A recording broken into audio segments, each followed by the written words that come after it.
and welcome to Dollars and Making Sense, a weekly show about finance, money and investing. I'm your host, Ray Treverson from OTG Capital. We broadcast locally on Radio Northern Beaches and around Australia on the Community Radio Network, complements of the Community Broadcasting Association of Australia. We are also proudly sponsored by OTG Capital, a investment trust for wholesale investors specialising in private credit. That's the end of the paid bit.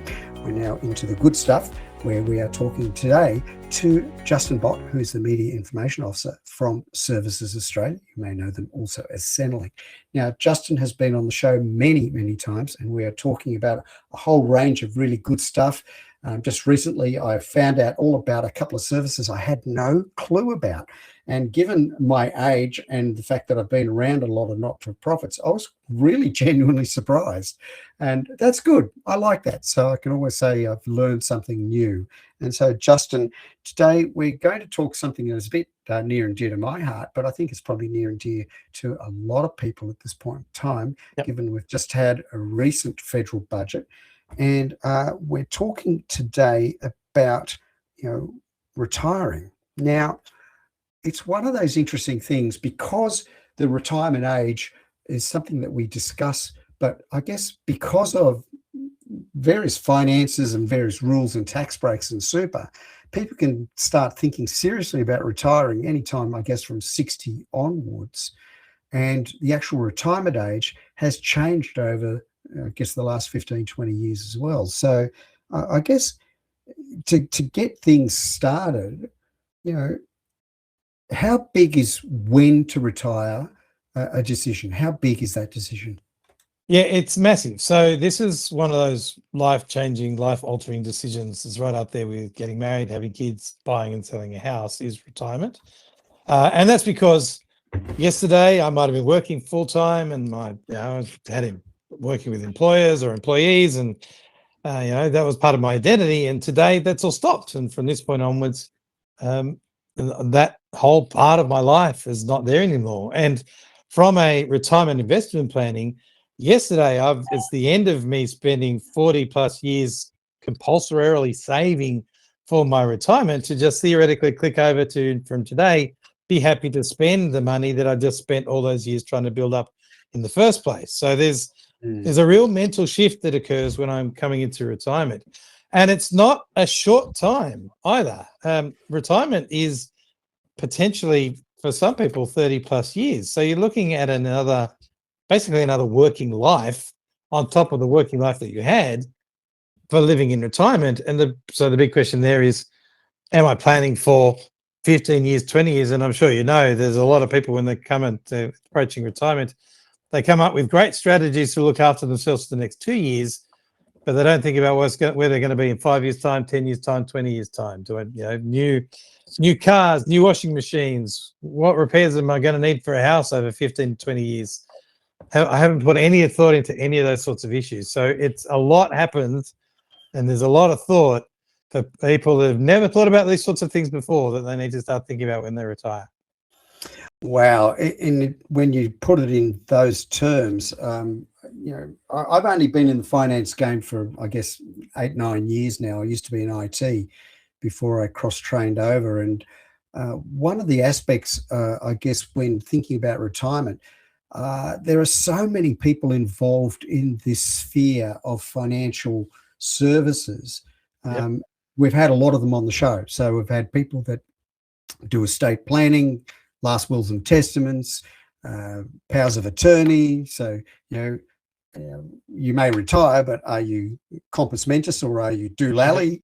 And so all of that comes into play. And insurance, financial planning. There'll be real estate and real estate agents, and there's a whole world of aged care and everything else that's potentially associated with that as well. And I just recently had a lovely lady from Newcastle, Jen Richardson. We were talking about gender gaps in super. And so, why are women retiring with less than men? Compounding with the fact that women are living anywhere between 3 to 4, possibly even 5 years on average longer than men. And so, when one looks in an aged care home, I had an estate planning guy tell me once, it's roughly 3.5 to 1 women to men in aged Mm. care homes these days. And that's not malarkey. That's, actuarial reality as well. Mm. The average age, if you look up the ABS, I think a woman in Australia will now live to about 84 and a half and a man about 81 Yeah. and a bit. Now, those are also climbing. So by the time you and I get to that age, Justin, it may have elongated a couple more years still. And so when you are thinking about retiring in your early 60s, you're absolutely right. You could be looking at another 30, potentially 40 years of living and wondering how the hell you're going to make ends meet. Mm. And the big question that often comes up is, when am I allowed to retire? So we talk about retirement age, and it is actually really important to say that there really is no such thing as retirement age. So there's no golden handshake. I reach a certain age and therefore I must take the golden handshake and I must leave. Age Discrimination Act make sure that doesn't happen any longer. But there are two ages that you do need to think about when you are thinking about when am I going to retire? Am I ready to retire? So the first one, you've sort of mentioned already, it's when I turn 60. So when I turn 60 and I meet a release condition in my superannuation, I can access my superannuation tax-free from 60 years of age. At 65, everybody can access their superannuation even if they haven't retired. So at 60, the usual condition of release would be that there's been a significant change in my work or I've stopped work altogether. Then I can access my super. At 65, everybody can access their super, whether they're working or not, doesn't matter. So 60 to 65 for super, and 67 being age pension age or when I'm eligible for an age pension. But none of those dates, particularly 65 and 67, none of them say you have to stop work. They're just the days that you may become able to access your super if you want to. You may be able to claim an age pension even if you are working because of the way the age pension income test works. So they're significant dates in your retirement planning, but then neither of them say you must stop work at this day. That's really important to say. It's an age pension, it's not a retirement pension. And it's one of those myths that are out there very often that people say, well, I can't get a pension because I'm working. It's not how the pension works. So it might be that you don't qualify because your income is too high, but that isn't necessarily the case. So those are the days you're looking at. 65 for full access to super, 67 when you turn age pension age. I guess one of the things that I certainly saw a lot of discussion around, particularly in my 50s when I was retrenched and was looking for work after IT, decided I was too old, and nobody looked at me and went, yeah, I'd love to hire you, Ray. So I wandered for quite a number of years before I settled and retrained. Now, I know, particularly in regional centres, there were many, many people in my situation in their 50s and early 60s that couldn't find work. And so they were on what would best be termed unemployment benefits. It's called job seeker these days, isn't it? Yep. Job seeker payment. Okay. Yep. So they then were talking about being on a job seeker payment from that time in their mid-50s all the way through to 67, because that was when they could actually get the age pension.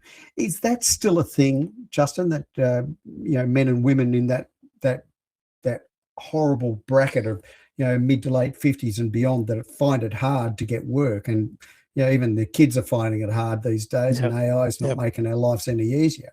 But that's the harsh reality that we're facing, aren't we?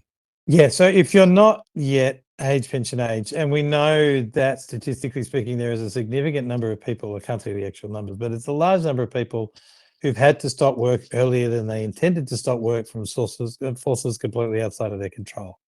So been made redundant, they've had an accident, there's been family emergencies and they've had to look after other people, whatever it might be. They've all of a sudden, they had a great plan to take care of them into their 60s and 70s, and the whole thing got short-circuited at 55. Now, when you're under age pension age, which is 67, the main payment for people is job seeker payment, which is where you are expected to be actively looking for work. Now, the thing about that is that when you are over 55, from memory it's 55, the conditions change in recognition that it is just harder for people over 55 years of age to actually look for work. So you won't necessarily have the same requirements that somebody who's 25 might have, but you might be eligible for the same payment. But job seeker payment is absolutely the main payment that people would be going for. If you've got a significant illness, it might be disability support pension. If you're caring for someone, it might be carer payment. But otherwise, it's job seeker payment, with the purpose being to try and actually get you back into the workforce, regardless of your course. age. So Of that's the course. main thing that's there. Yep. Yeah, I guess one of the things I want to do, we're going to go to a break early because I want to pick up on this and flesh it out about, what is a comfortable retirement. And I think that's open for a fair bit of discussion. You're here on Dollars and Making Sense, a weekly show about finance, money and investing. I'm really pleased to have at the microphone Justin Bott, who is the Media Information Officer from Services Australia. And today we're talking about retirement.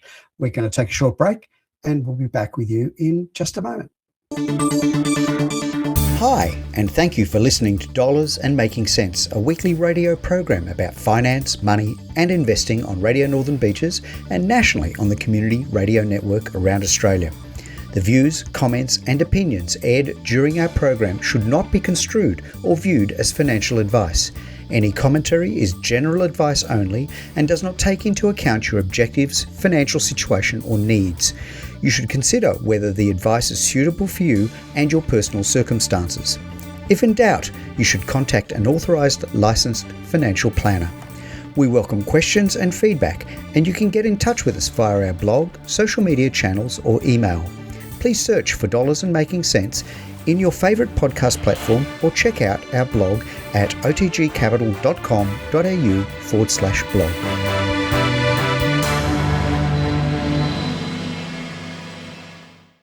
Hi, and welcome back to Dollars and Making Sense, a weekly show about finance, money and investing. I'm your host, Ray Treverson.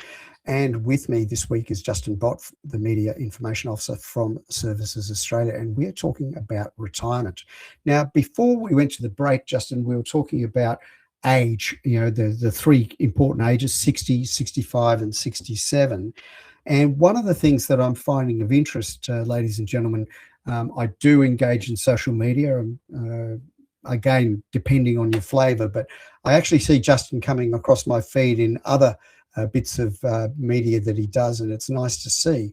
But what I'm also getting in my feed are various licensed financial planners, and the topic is about how much should you be retiring with, because superannuation, wonderful gift that was given to us by a politician back in the 90s, and here we are today in 2026 with a $5 trillion industry, and it keeps growing and growing, but not everybody's got what necessarily may be the right share.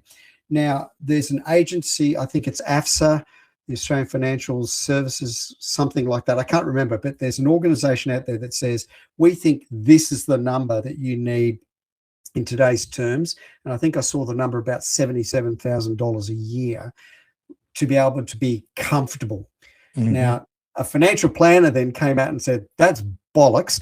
We think it should be, and they use the number, roughly $122,000 for a couple. So, Justin, I guess, and I'm not asking you to be prescriptive here, but I guess from a government perspective, is there a number that Services Australia says this is what you should try and get to, or this is where we think you should be, or it's very much open to everybody to interpret differently? Yeah. Look, we don't say that there should be a number, and the reason we don't say that there should be a number is because I don't think there is necessarily a number. So I searched how much do I need to have a comfortable retirement, and when I got up to over 10,000 responses, what they taught me is that everybody's saying something different, and there's no universal concept. You bet. And there really shouldn't be. And the reason that I don't think there should be is because everybody's idea of a comfortable retirement is entirely different. So if my idea of a comfortable retirement is to jump into the combi and try and fish every lake in Australia, then my costs are going to be very different to somebody whose comfortable retirement is that want to visit the grandkids in the UK every 2 years. There's going to be a lot more money required for international travel if that's part of my retirement plan instead of just traveling around the countryside. And neither of them are wrong. It's just which is the one that's the retirement that you're after. So the question about retirement is not about whether I have a fixed figure. It's about more, what do I want my retirement to be like? What do I want it to look like? What's my idea of goals, and what do I want to be living, the retirement that I want to be living, not what my neighbours tell me I should be living, or TV or radio or whoever else tells me I should be living, but the one I actually want. And then how much am I going to need in the way of resources to make that happen? And once I figured out how much I need to work and the resources to make that happen, that tells me when I'm ready to retire. So if I worked out that I needed $500,000 to live the retirement lifestyle that I was after. And I'm now at $620,000 and rising. And I should be asking, but well, why? What's the purpose of continuing to work if that comfortable retirement right there ready for me to go? So, and the same thing is if it's the other way around. If I want 620,000 for the comfortable retirement and I've only got 500 grand, then maybe I shouldn't be retiring at 67. Maybe I need to keep working for a little bit longer to build the resources to be the level that I want to live that comfortable retirement that I'm after. But it's personal. It's very different from one person to another.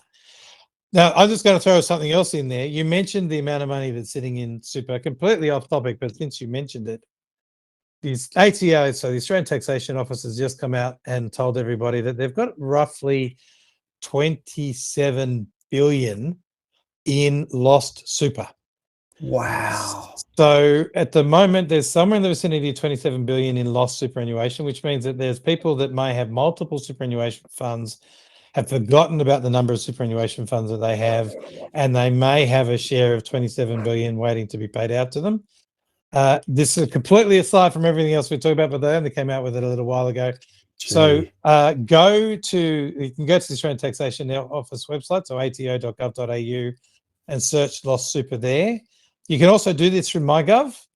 So if you go to your MyGov account, link to your ATO record, you can actually find if you've got any lost super through there as well. I have looked. I do not have any lost super. I was disappointed. None of it was mine, but it would have been nice if it was, but it's got to be somebody's. So yeah, have a look. It's got to be somebody's. So look, I guess some of the questions we were talking about before we went to air, around super and the like, we cover super a lot on this show because it is vitally important.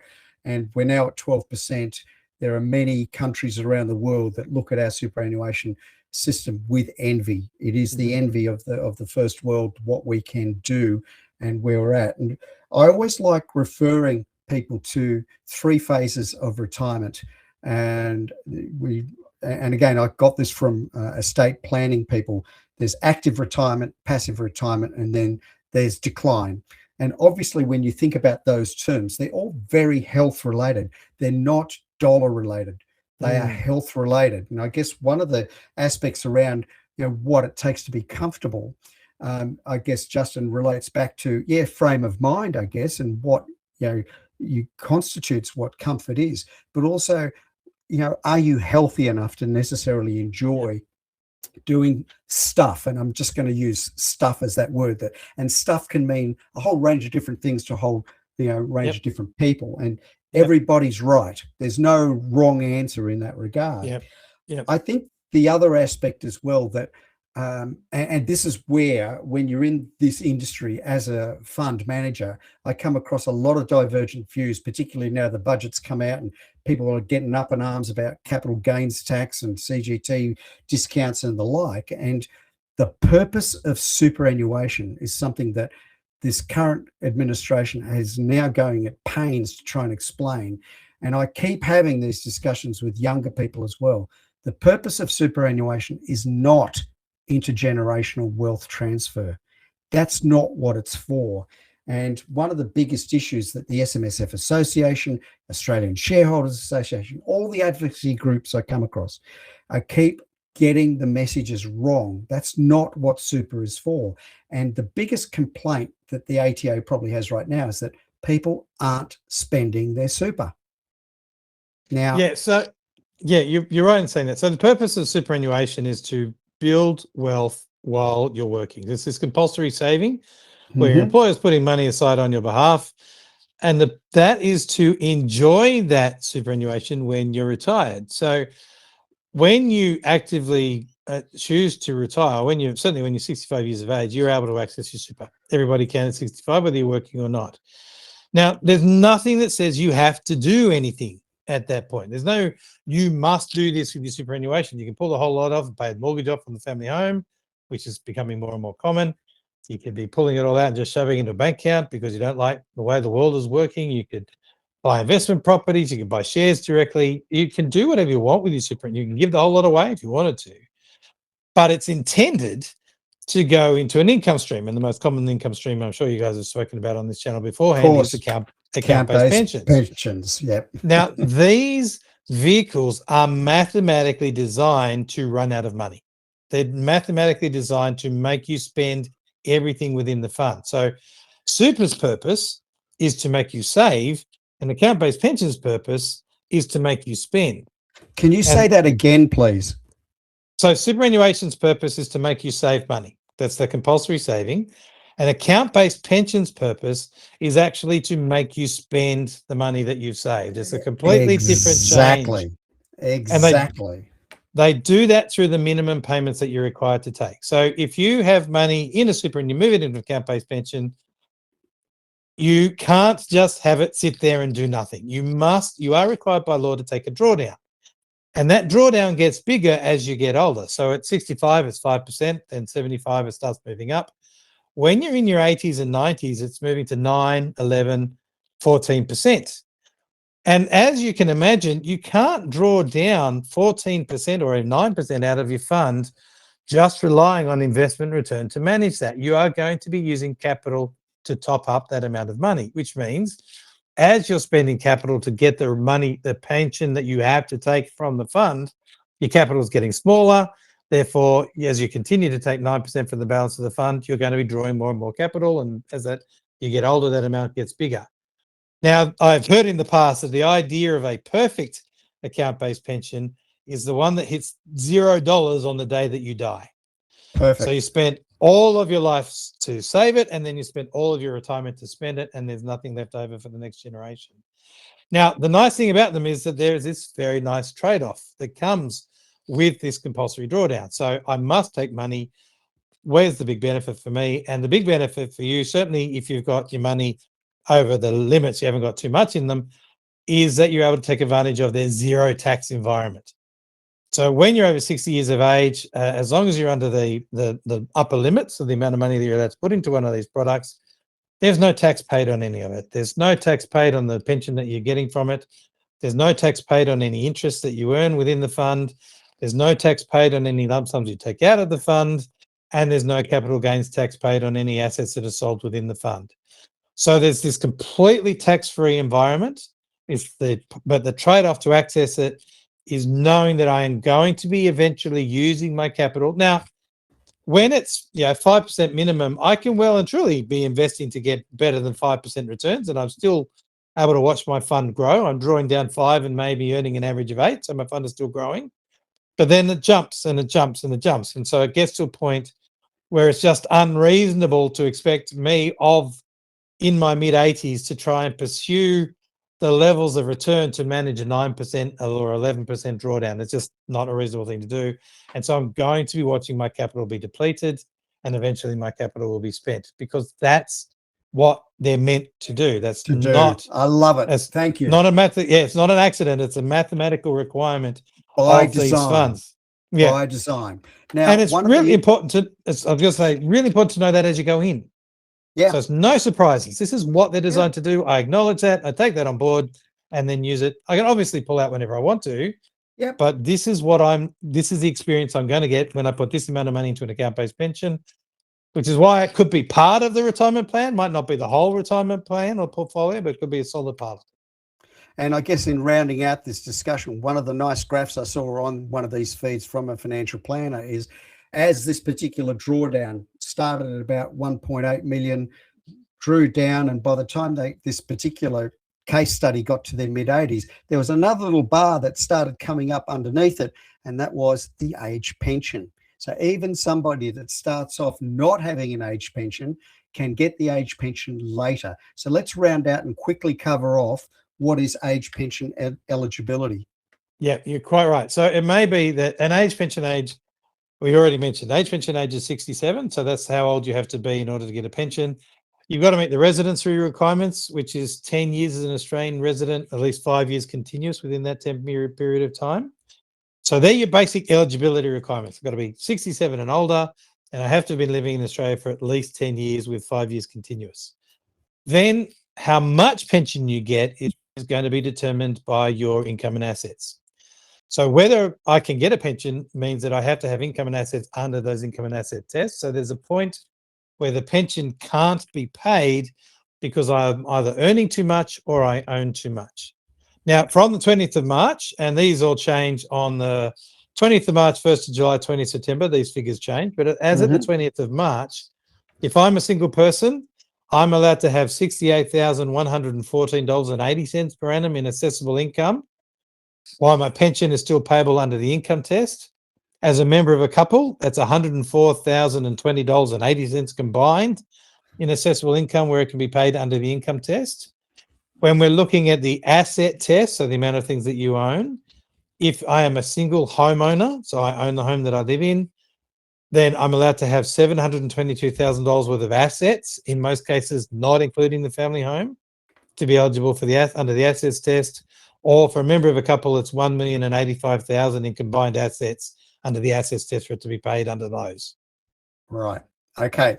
And we're going to need to cut off now. Justin, such a big topic. Always a pleasure to have you on Dollars and Making Sense. Thanks for being with us. And until the next time, it's adios. Thank you. Always a pleasure.